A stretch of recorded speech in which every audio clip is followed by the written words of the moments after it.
Who are some of the best soldiers in the British Army? Scottish ones, because they got nothing to live for. During war, their life expectancy goes up.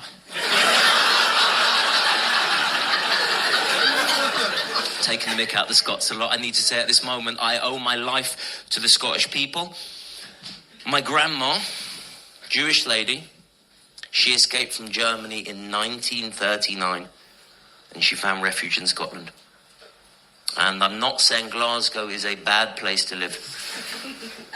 But 9 years later, she moved back to Germany.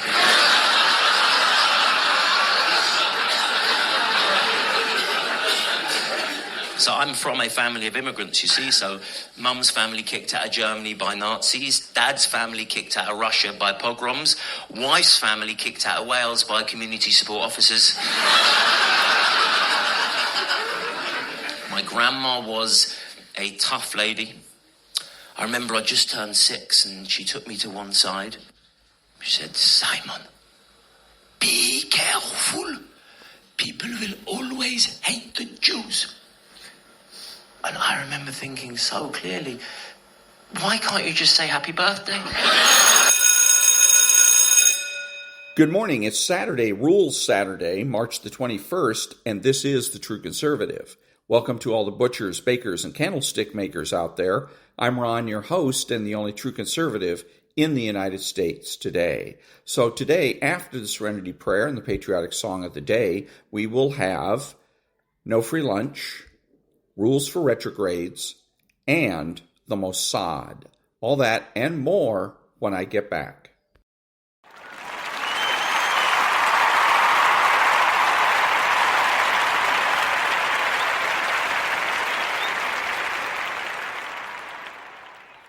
God grant me the serenity to accept the things I should not change, the courage to change the things I should, and the wisdom to know the difference. Amen.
Thank you, and now there's no free lunch. 250 Economic Truths by David Bahnsen. Money is not an invention of the state. It is not the product of a legislative act. Even the sanction of political authority is not necessary for its existence. Certain commodities came to be money quite naturally as a result of economic relationships that were independent of the power of the state. Karl Menger. If one accepts money to be a medium of exchange, then one has to believe there was money before there was a state that regulated it. Mediums for exchange exist outside of state inventions and legislative declarations, even though our Constitution gives certain regulatory authority to the state around such. The relevance here is that the soundness of money is determined by its sanctity as a medium of exchange. Wild price fluctuations undermine that soundness, and wild price fluctuations in the medium of exchange are almost always state-created. And that was There's No Free Lunch by David Bahnsen. Back in a minute.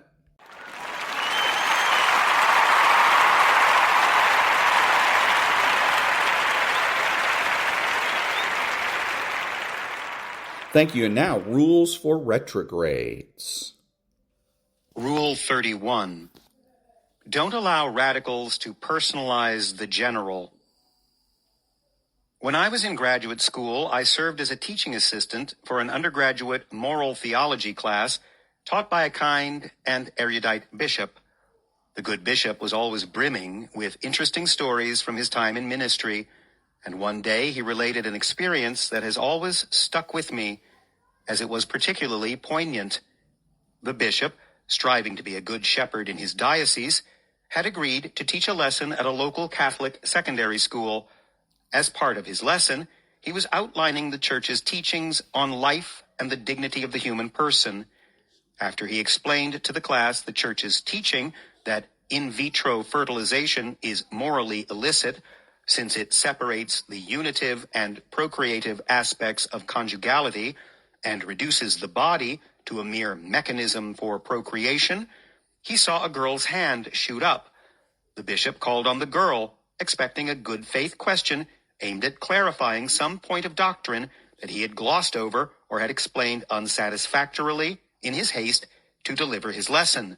What he got was a definite gotcha challenge, one aimed at making him look harsh and judgmental. "My mom had me through in vitro fertilization," the girl blustered. "Are you saying that I'm not as much a person as anyone else?" Such is the method of radicals. Expect no decency from them. Since they cannot compete in the realm of abstract ideas and logic, radicals have adopted an aggressive method for putting retrograde interlocutors on the defensive.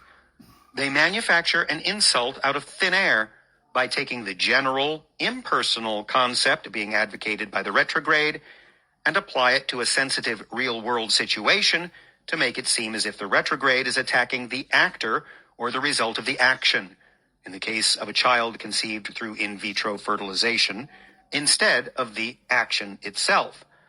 Retrogrades must be ready for this sort of cunning if they are to prevail in public dialogue and rally followers to their cause. The radicals' method of personalizing the general is effective for three reasons. First, it distracts the retrograde and the audience, if done in a public debate, from the retrograde's thread of thought. Second, it steals the initiative from the retrograde, putting him on the defensive and making him feel as if he must reassure the radical that he bears him no personal animus.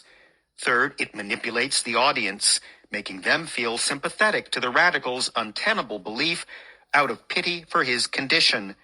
Since the method of personalizing the general is so endemic in radical dialogue, we must learn to negate its efficacy.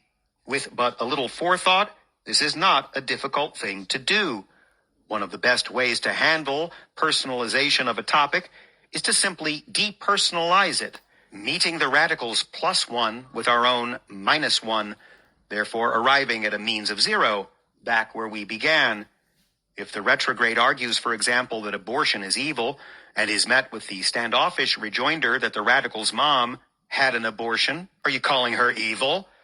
The retrograde should simply pivot, saying something to the effect of, "I've never met your mother and she's totally irrelevant to this debate. Whether or not she's had an abortion has no bearing on whether murdering a baby in utero is evil, so let's stick to material points. By saying something to this effect, the retrograde points out the illogic of talking about the radical's mother during a policy debate. He also straightens the kink that the radical has attempted to throw into the otherwise straightforward subject matter by explicitly denouncing the attempt to hijack the conversation with irrelevant facts. By scolding the radical in this manner, the retrograde also subtly scolds every member of an audience who was tempted to be spun off by the radical's red herring. Further, by reasserting his point that abortion is evil in his rebuke of the radical's attempt to personalize the conversation, the retrograde organically places the debate back on track, recalling it to its original subject matter. Another effective technique for subverting radicals' attempts to personalize a given topic is to couch assertions in higher authority. For example, when meeting the challenge, "My mother had an abortion. Are you calling her evil?" it is salutary to reply, "What I think is neither here nor there. What matters is what the church teaches about abortion, that it's murder."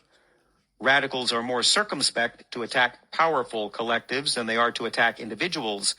It would be politically disastrous to insult billions of Christians worldwide by publicly denigrating the church. As such, by joining one's opinions to the doctrines of a powerful institution, the retrograde gives himself some measure of insulation from radical petulance.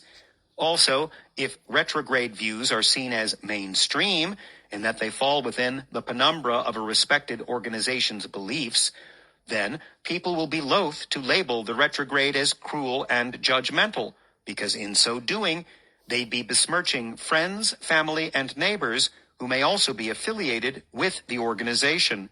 Whatever method one chooses for circumventing radicals' attempts at personalizing, the central concept remains the same. We must learn to distinguish the condemnation of the sin from the condemnation of the sinner.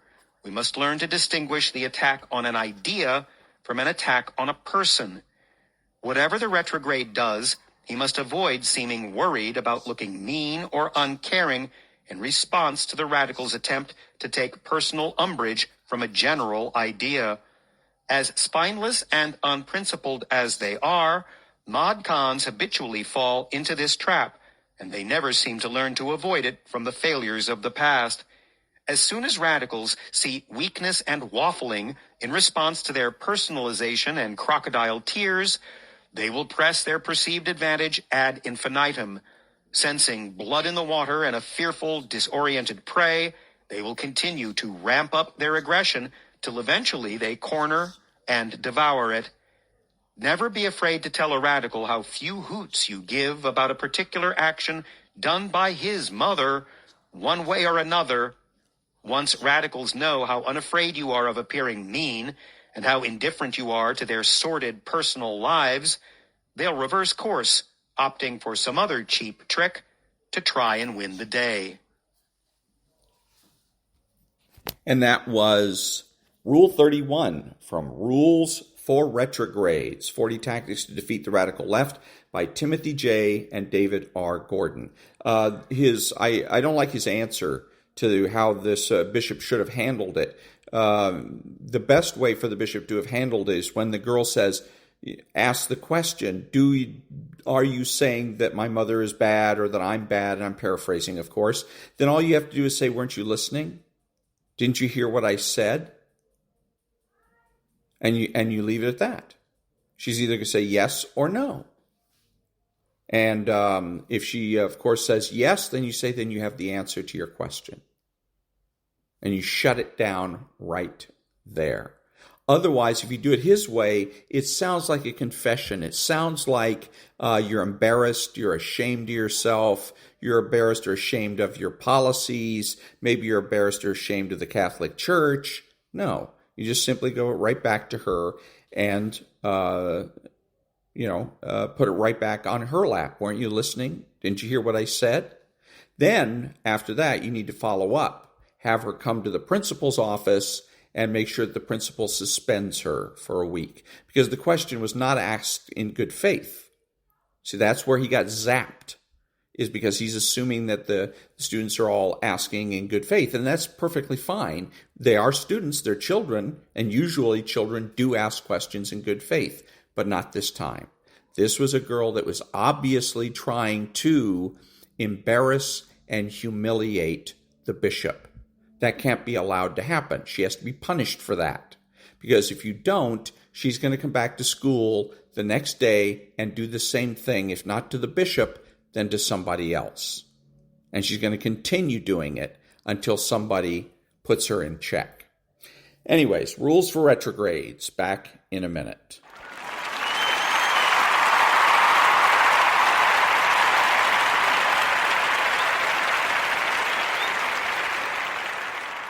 Thank you. Liberals can't grieve what they've never recognized. They can't rebuild what they've never valued. So, when the realization finally hits, when the illusion finally breaks, it comes with a kind of existential shock. Not only is the conservative gone, but so is the version of the world the liberal depended on. The pedestal collapses, the admiration dries up, and they're left face to face with the thing they feared the most: insignificance. Conservatives are not extensions of the liberals' ego. They're not instruments crafted for the liberals' validation, not mirrors designed to reflect their inflated image back to them. Each conservative is a unique individual with their own thoughts, feelings, experiences, dreams, and fears.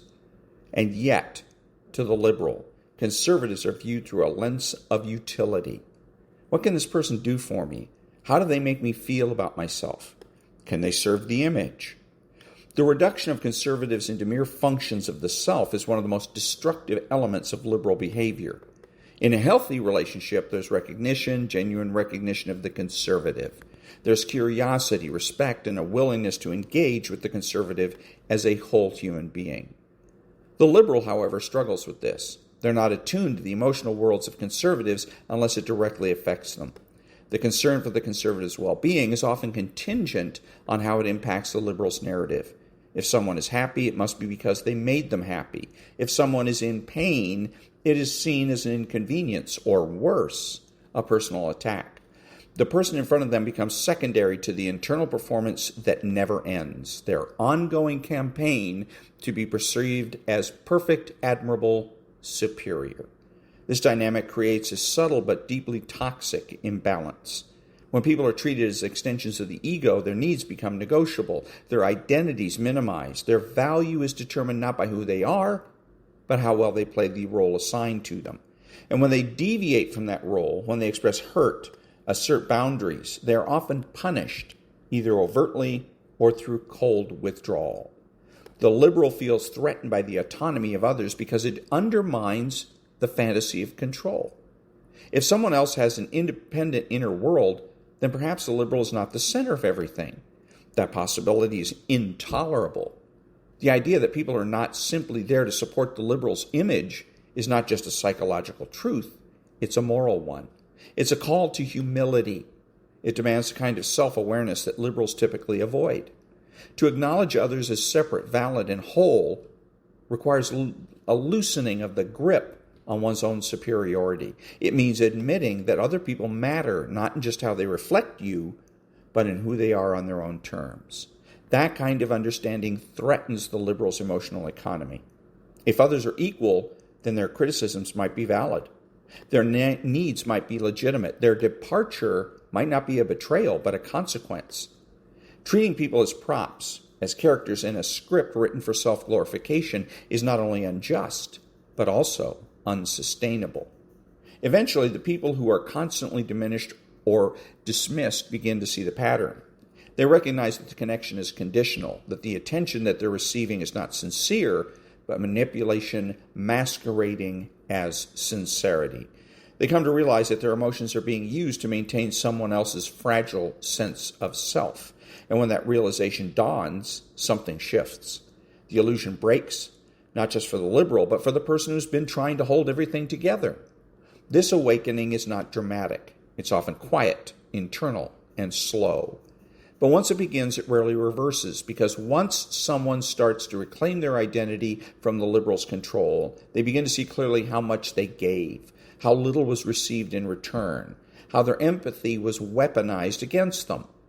And the liberal, who believed they had total command over the relationship, suddenly finds themselves confused, even enraged.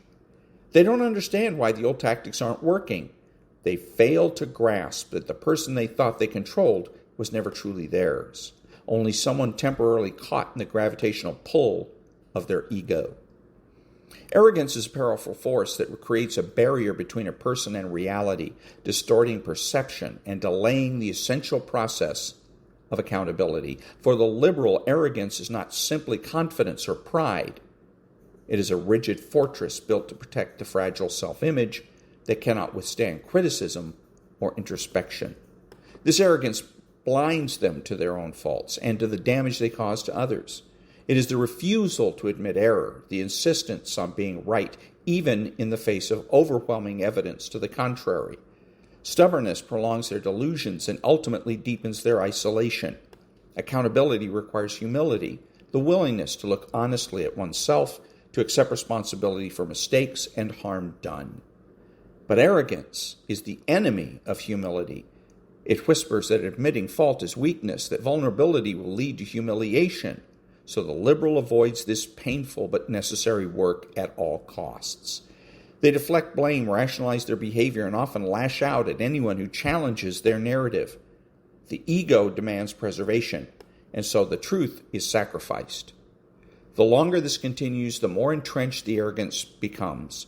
This continues until the person is no longer capable of genuine self-reflection. This delay in accountability has serious consequences, not just for the liberal, but for everyone around them. Relationships crumble under the weight of unacknowledged harm. Trust erodes when apologies are withheld or insincere. People who once cared deeply begin to withdraw, exhausted by the endless cycle of denial and defensiveness. The liberal may initially see themselves as the victim, convinced that others are unreasonable or ungrateful. But this perspective is a distortion of a self-serving story that prevents growth and healing. Arrogance also warps the liberal's sense of time. They live in a present where their desires and perceptions dominate, where the future consequences of their actions seem distant or irrelevant. They may dismiss warnings or fail to recognize patterns because doing so would require them to face uncomfortable truths. This short-sightedness intensifies the damage as the liberal repeats the same mistakes, alienating those who might have helped them, if only they had been willing to change. Moreover, arrogance fuels a sense of entitlement that justifies mistreatment of others. The liberal convinces themselves that rules don't apply to them, that their needs override anyone else's. This belief corrodes empathy and compassion, making it easier to disregard the feelings and boundaries of those around them. The arrogance creates a moral blind spot where harm is minimized or denied. When confronted, the liberal may become defensive or aggressive, further widening the divide. The tragedy is that this arrogance is not a sign of strength, but a sign of weakness and an attempt to mask deep insecurity and fear. The liberal is trapped in a cycle where the refusal to be accountable is both the symptom and the cause of their isolation. Each failed relationship, each moment of regret is met with more defensiveness, making it harder to break free. The longer they cling to arrogance, the more they erode their capacity for connection and self-understanding. Despite all this, the possibility of change is never completely lost. Accountability, painful though it may be, is the path toward redemption and growth, but it requires the narcissist to confront the very arrogance that has protected them for so long. It demands courage to face criticism without retreating into denial, to accept responsibility without self-justification, and to seek forgiveness without expectation. Until that moment comes, however, arrogance will continue to delay accountability, and with it, any hope of true transformation. Authenticity is not a fragile thing that can be bent or broken at will. It is a profound force rooted in respect, understanding, and mutual care. It's not something to be exploited or taken for granted, and certainly not something that tolerates exploitation indefinitely. When someone truly loves, truly and deeply, they invest their whole being emotionally, mentally, and sometimes even physically. This investment demands reciprocity. It asks for honesty, accountability, and a willingness to meet the other person halfway. But when faced with a liberal, authenticity encounters a profound challenge. Liberals often mistake authenticity for possession or control. They believe that authenticity means ownership, that if someone is authentic, that person owes them unwavering loyalty and endless forgiveness, no matter what. Back in a minute.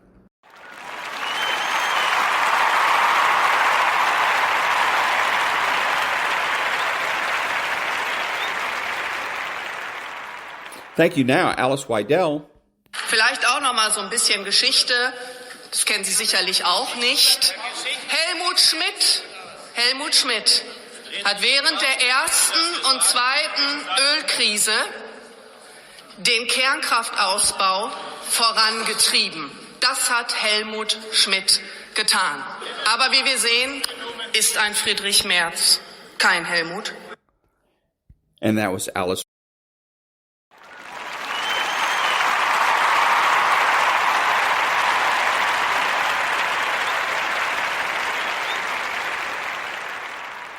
Thank you. So the shutdown of DHS or whatever, they're shutting down this week. The airports are all jammed up because all the TSA agents, blah, blah, blah. And again, we could have this could be over now. All he has to do is nuke the filibuster. Thune has to do is nuke the filibuster, and we're all set. Now, he claims he doesn't have the votes. He's a liar. He has the votes. What he's trying to do is use this as leverage to extort, basically, campaign donations from you and I. And I'm just not going for it. I get calls every single day, 2-3 times a day. I get instant messages. I get emails from these folks wanting money. And I've told them, I said, I'm not giving you any money on spec. You get something done, then come and ask me for money. Okay, and so that's the way it's going to go with this one. Stuart Varney said, oh, well, it's going to be chaos this weekend. Well, the Thune, Mr. Senator Thune, has the power to make sure that doesn't happen. Nuke the filibuster, pass the bill, and make the Democrats irrelevant. But he won't do it because he wants to get every last nickel from donors that he possibly can. Back in a minute.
Thank you. And now, the Mossad.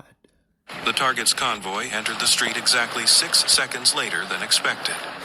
Yahya Sinwar sat in the rear of the lead vehicle, curtains half drawn, a man who had spent a lifetime surviving other people's plans to kill him.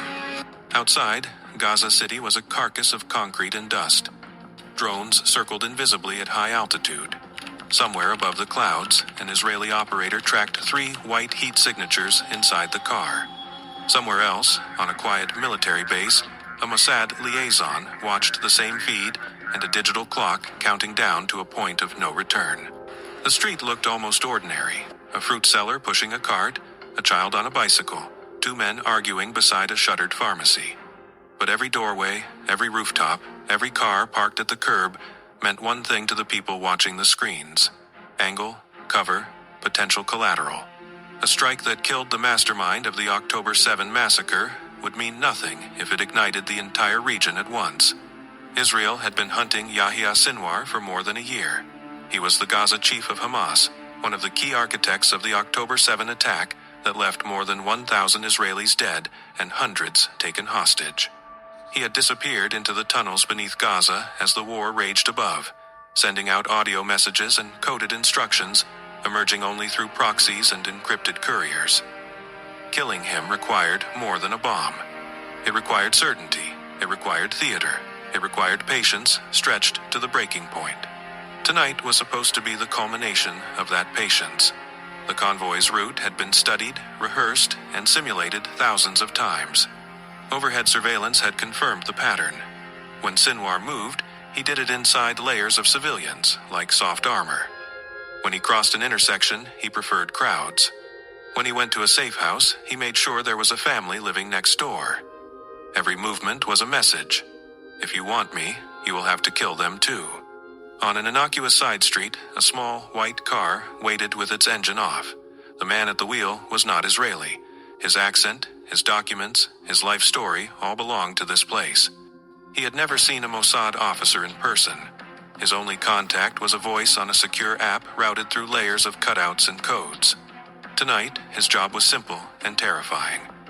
Block the convoy at the exact second the order came, holding Sinwar's car in a narrow bracket of exposed road, long enough for the strike to arrive. A siren wailed in the distance. The fruit seller kept walking. The child's bicycle rattled over broken asphalt. On a rooftop, 3 blocks away, a tiny camera hidden in a broken satellite dish sent a live feed of the street to an encrypted server, then to analysts watching from secure rooms deep inside Israel. They had argued about this moment for weeks. Too much risk of civilian casualties. Too much risk of bad intelligence. Too much risk of missing him yet again. The convoy turned into the street.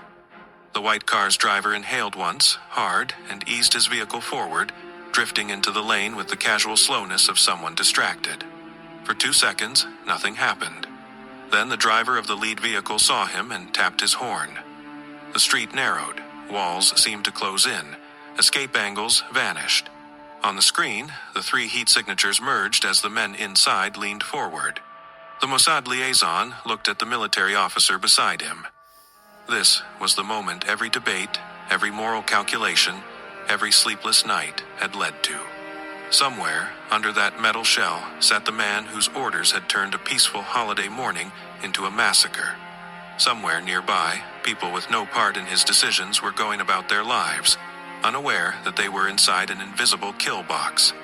A cursor hovered over a confirmation icon. A targeting computer finalized its geometry.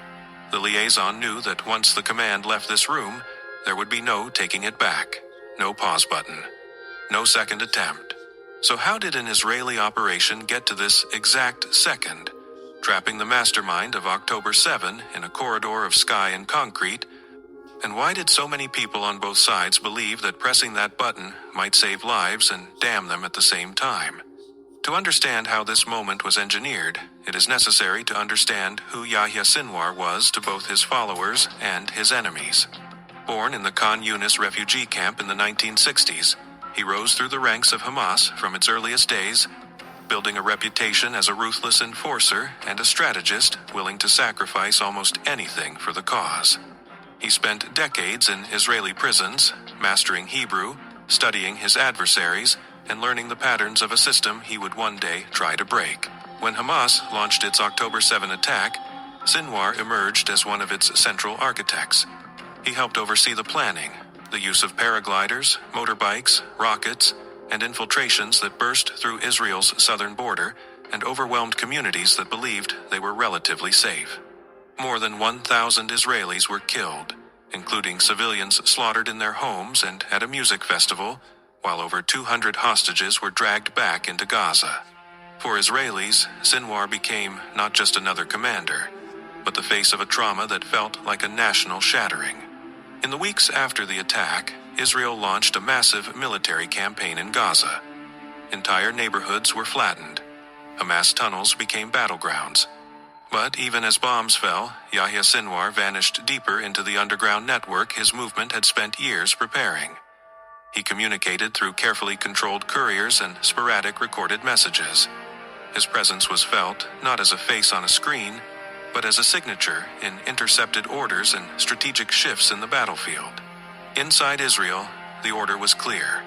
Political leaders publicly vowed that the masterminds of October 7 would be hunted down wherever they hid, echoing the long pursuit that followed the Munich massacre decades earlier. Down wherever they hid, echoing the long pursuit that followed the Munich massacre decades earlier. Yet, translating that political vow into an actual operation fell to the intelligence community, and especially to the uneasy partnership between Mossad, military intelligence, and special operations units. Mossad's job historically focused on foreign operations, on the shadows outside Israel's borders, tracking financiers in Turkey, planners in Lebanon, coordinators in Iran. But October 7 blurred every line.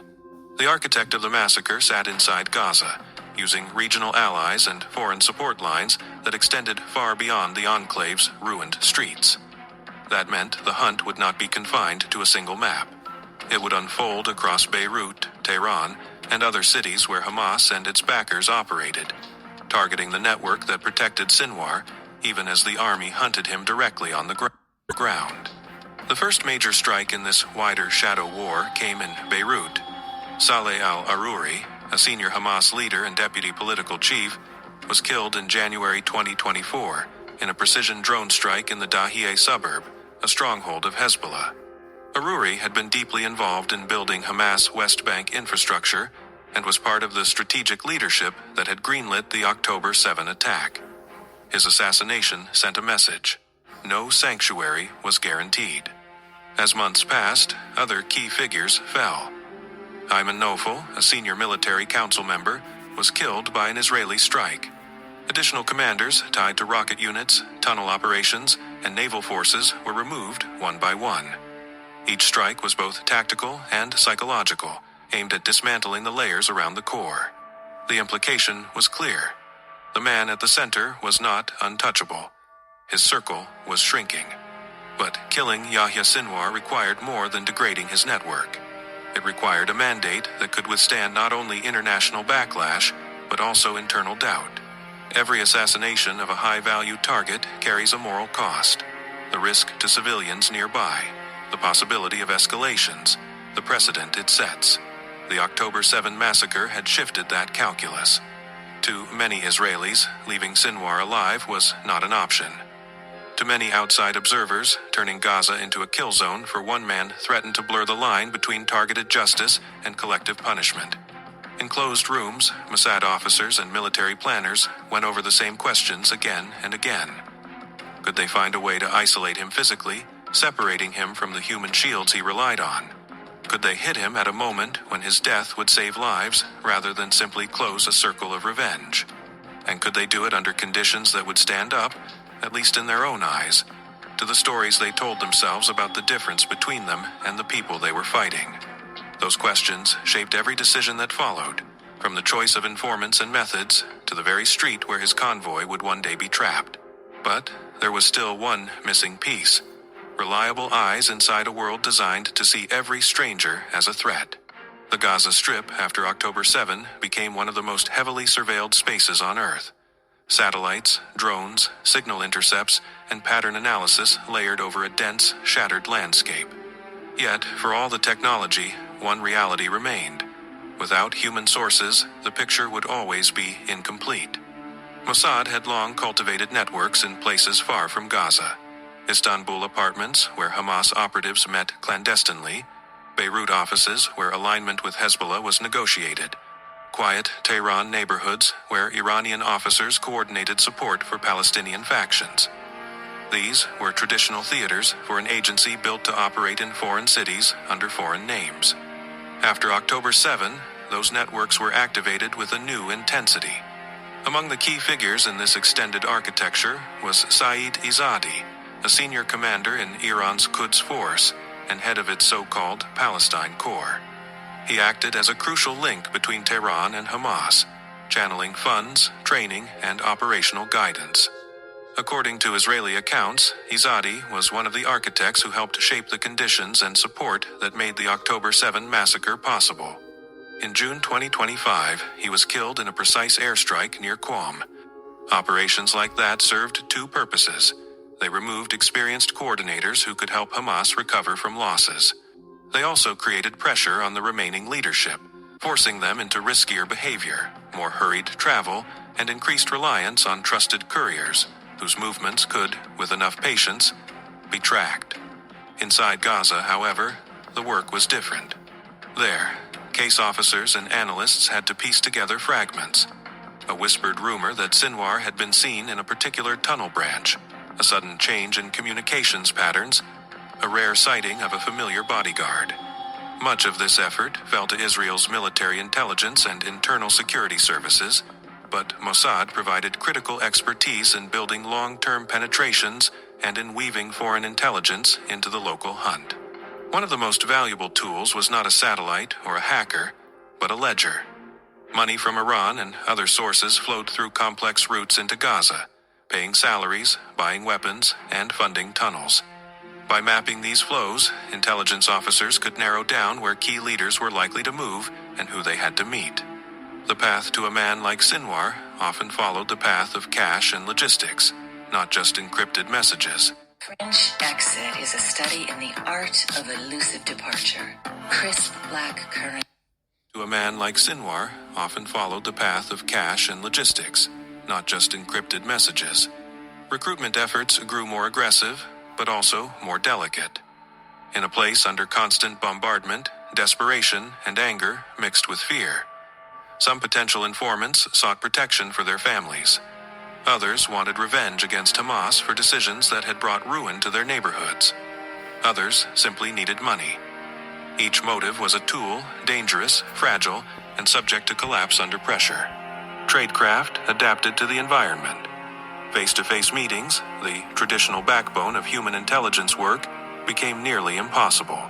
Instead, handlers relied on layered communication channels.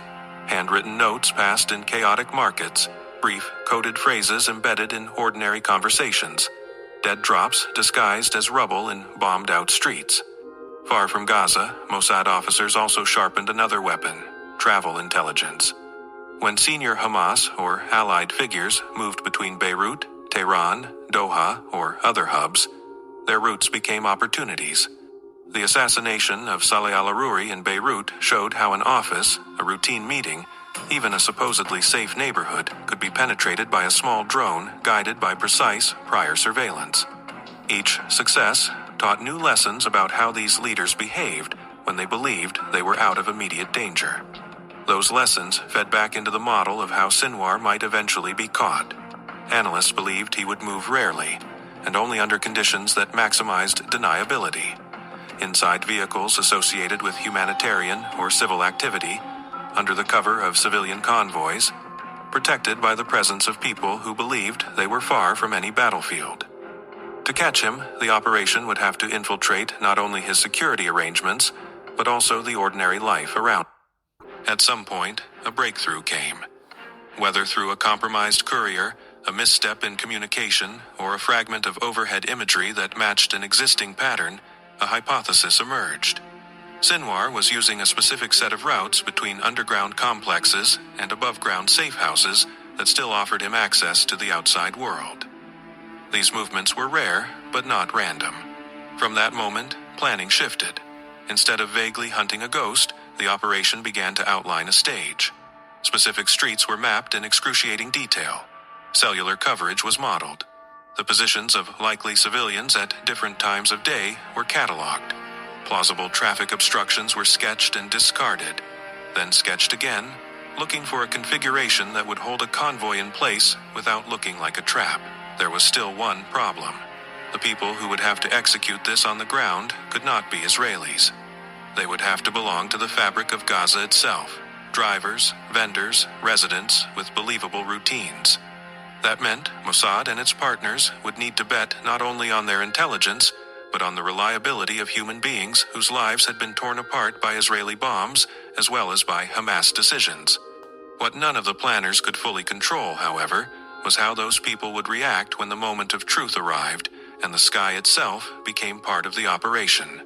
As the plan moved from analysis to execution, the elegant diagrams on secure whiteboards began to meet the mess of reality. Every covert operation lives at the intersection of logic and chaos, and Gaza, after October 7, was chaos distilled. The first test of the concept came weeks before the final attempt. Intelligence suggested that a senior Hamas commander involved in the October 7 logistics, but not Sinwar himself, would be traveling along one of the identified routes. It was a chance to validate the timing, the traffic pattern, and the response of local security elements without spending the political capital attached to the mastermind's name. On that day, the designated collaborator driver froze. At the critical second, as the convoy approached, he saw a group of school children spilling into the street from a side alley. His training, his briefings, the quiet promises whispered by a voice on an encrypted line all collided with the immediate, visceral reality of children laughing and pushing one another across his path. He deliberately delayed his move, letting the convoy pass, then reported a mechanical issue. The strike was aborted. In Israel, some analysts called it cowardice. Others saw it as proof of something far more uncomfortable. No matter how carefully you design an operation from afar, the final decision is often made by someone with far less information and far more to lose. That failed test forced planners to adjust the timing windows, reducing the chances of school or market crowds, and to consider whether their human assets could truly be counted on when lives were visibly at stake. Meanwhile, the external campaign continued. The elimination of figures like Saeed Izzadi and other coordinators signaled to Tehran and Beirut that the long arm of Israeli intelligence was reaching deeper into their protected circles. Each strike risked retaliation, escalation, and diplomatic fallout. Each also narrowed the pool of people capable of providing Sinwar with safe alternatives. Pressure in one theater rippled into another. Inside Gaza, the hunt for Sinwar took on an almost mythic quality among both Israelis and Palestinians. For supporters of Hamas, he was the leader who had finally landed a devastating blow on Israel and survived to boast of it. For many Gaza civilians, he was the unseen figure whose choices had drawn destruction onto their homes. For Israelis, he was the embodiment of a nightmare that refused to end. This mythic status posed a practical challenge. Myths do not move in predictable ways. They are protected by stories, by whispers, by exaggerated claims of invincibility. To break through that, Mossad and its partners had to treat every rumor as both potential insight and deliberate deception. Hamas internal security knew it was being hunted. It seeded false trails, staged appearances, and circulated audio messages that might have been pre-recordings, designed to confuse analysts about Sinwar's real timeline. On at least one occasion, Israeli forces believed they had him cornered in a tunnel complex, only to find that he had slipped away hours earlier, leaving behind destroyed infrastructure and booby traps. Each near miss magnified both the urgency and the doubt. Were they chasing a man, or the shadow of a man whose decisions would always stay one step ahead of their intel cycle? As the months dragged on, pressure mounted not just from political leaders, but from the families of the October 7 victims and the hostages still trapped in Gaza. Every public statement about justice, every promise that the masterminds would pay, added another layer of expectation to an operation that remained, by necessity, shrouded in secrecy. The people running the hunt knew that failure would not be measured only in missed opportunities, but in faith lost by a public that wanted something concrete in return for their grief. Within the intelligence community, debates grew sharper.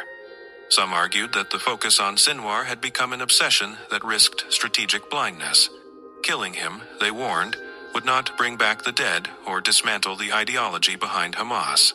Others insisted that leaving him alive would be a standing invitation for future atrocities, a signal that even the worst massacre in Israel's history could be survived by its planners. There were also legal and ethical arguments. International law experts, human rights advocates, and even some former security officials questioned the boundaries of targeted killing in a densely populated war zone where civilian casualties were already staggering. Could any strike on a figure like Sinwar truly be considered targeted when his environment was built around human shields? The planners, working inside classified bubbles, were well aware of these critiques. They did not change the mission, but they changed its constraints. In one internal meeting, a senior officer reportedly asked a simple, chilling question. If we knew we could kill him today at the cost of 50 civilians, would we do it? What about 20? What about 5? There was no easy answer. Any number, spoken aloud, risked becoming a moral line, and in covert war, lines have a way of quietly moving. It was in this atmosphere of friction and doubt that the final intelligence breakthrough came. A source, whose identity remains hidden behind layers of classification and rumor, indicated that Sinwar would soon be making a rare, above-ground movement along a specific corridor, at a specific time, under a convoy arrangement that analysts had modeled before. After months of false starts and agonizing restraint, the operation had one more chance. This time, every element would have to hold.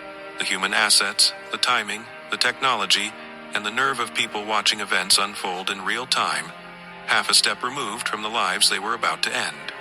The day of the operation began like so many days in a prolonged war, with the dull, grinding rhythm of survival.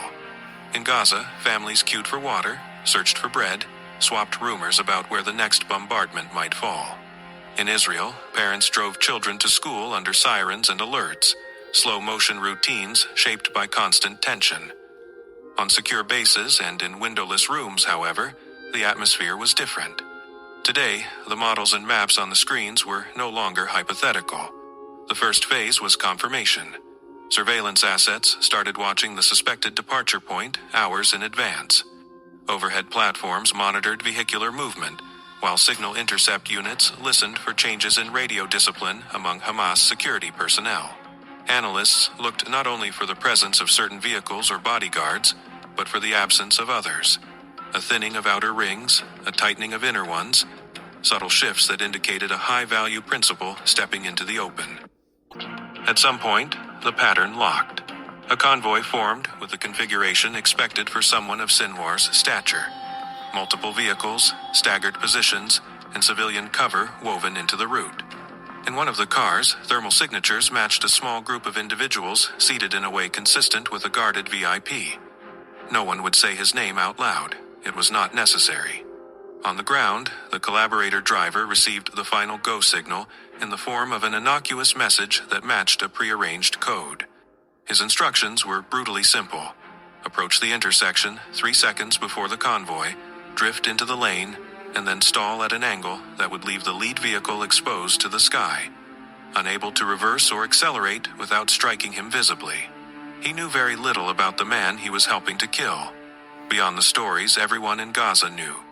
He knew that friends and relatives of his had died in airstrikes.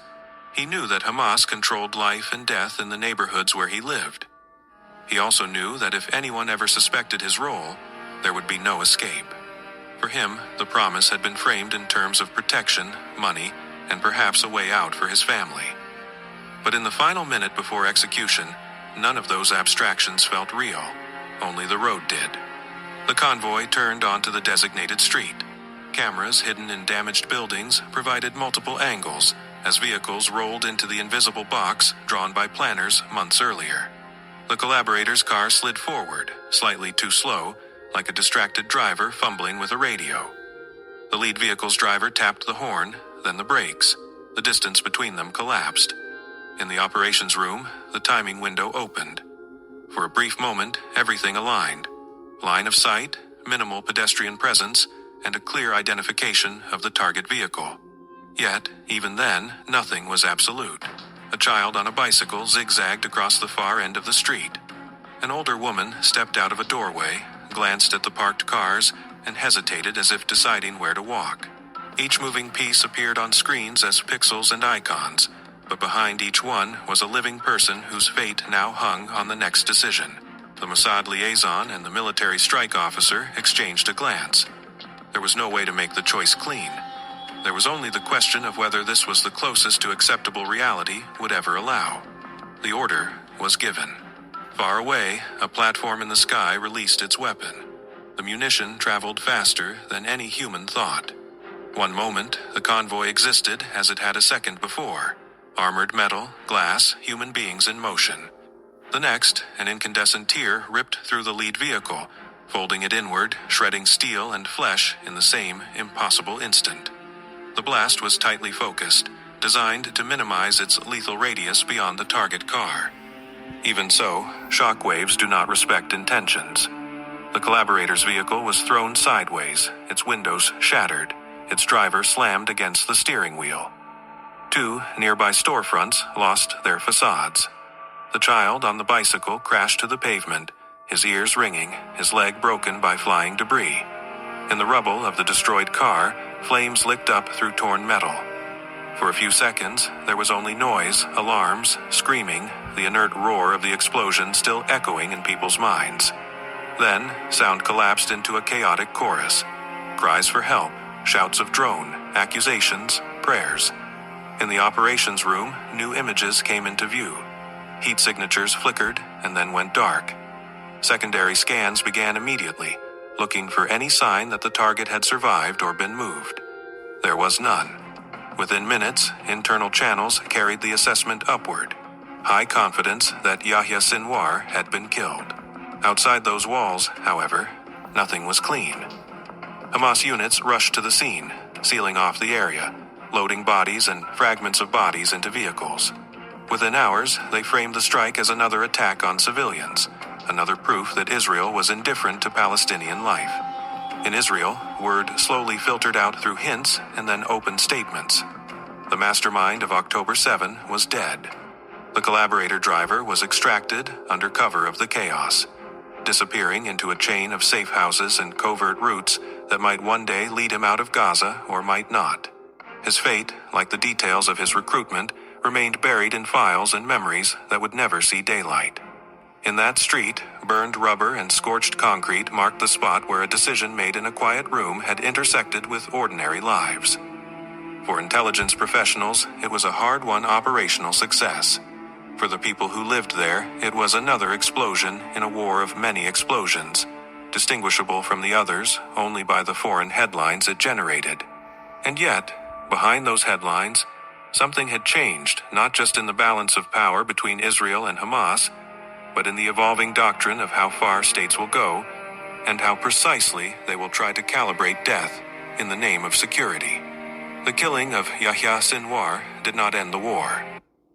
Rockets did not stop overnight, hostages did not instantly return home, and the grievances that fueled Hamas did not evaporate with one man's death. Yet, in the world of intelligence and statecraft, his elimination became a defining case study, a moment when technology, human sources, and political will converged on a single moving target. In Israeli doctrine, the operation reinforced a familiar but increasingly sophisticated belief that targeted killing of key commanders can reshape the calculus of adversaries by decapitating their leadership and signaling that no level of protection is absolute. The pursuit of figures like Aruri, Izadi, and ultimately Sinwar stitched together a campaign that spanned multiple countries, from Beirut to Qom to Gaza. Future planners will study how those interlinked operations created psychological and operational pressure, forcing Hamas and its allies into defensive postures that limited their ability to plan large-scale attacks. At the same time, the strike highlighted a growing reality of modern conflict, that the battleground is no longer confined to traditional fronts. Lebanon's capital, Iranian cities, and neighboring states found themselves hosting invisible duels between foreign intelligence services and clandestine networks. Each assassination carried the risk of drawing those countries deeper into the conflict, turning their streets into stages for someone else's war. For Mossad, the operation underscored both the power and the cost of precision. The technical ability to watch a street in real time, to model blast radii, and to synchronize human and machine at the scale of split seconds is unprecedented in the history of espionage. Yet, every layer of precision hangs over a moral void, because no algorithm can answer the question of what number of unintended casualties is acceptable in the pursuit of a man responsible for a massacre. Internationally, reactions split along familiar lines. Some governments and commentators framed the killing as legitimate self-defense, the lawful removal of a commander who had orchestrated a genocidal-style attack on civilians. Others saw it as part of a broader pattern of disproportionate violence, arguing that decapitation strikes inside a devastated enclave blurred the line between focused justice and collective punishment. In tribunals, academic papers, and policy debates, Sinwar's death became another reference point in the evolving legal and ethical arguments over targeted killing and urban warfare. The operation also raised deeper questions about the role of civilians in modern intelligence campaigns. The collaborator driver, the unsuspecting people on the street, the families living near the routes chosen for kill boxes, all became unwilling participants in a calculus they did not design.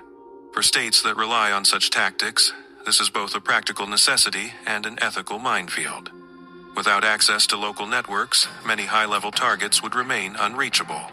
But with every use of such networks, ordinary lives are drawn closer to the blast radius. This dynamic extends beyond Gaza. When Israeli drones strike a Hamas leader in a Beirut suburb, the residents of that building and their neighbors are drafted into a covert conflict they never chose. When a Quds force commander is killed near Qom, the people on that street in Iran become witnesses to a war fought by proxies and shadows. In this sense, modern intelligence operations turn entire regions into layered battlegrounds, where neutrality is as fragile as a mistaken identity or a poorly timed walk down the wrong street. And that was the Mossad. Back in a minute.